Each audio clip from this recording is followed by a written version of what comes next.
Let's now look at the EDS and the ISL model and how they relate. Now, if we look at the EDS model, we know in that the ED curve shows us all the combinations of output and price level for which both are goods market and a money market in equilibrium. And we know goods market equilibrium is represented by the IS curve and money market equilibrium is represented by the LM curve. So the ED curve is in a sense a representation of both the IS curve and the LM curve.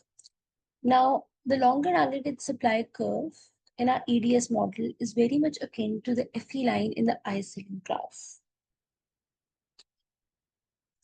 So in this sense, they are similar, but both of these models allow us to focus on the behavior of different macroeconomic variables. Where we know the EDS model is set in the YP space, ISLM model is set in the YR space. So if we're interested in studying the effects of shocks on price level and inflation, then you would want to use the EDS model. If we're interested to study the effects of shocks on real interest rate, then you would want to use the ISLM model. And here, this is a brief summary of how they're related, where we know the IS curve has its background in the Keynesian cross, LM curve has its background in the market for real money balances, and the FE line represents the labor market equilibrium.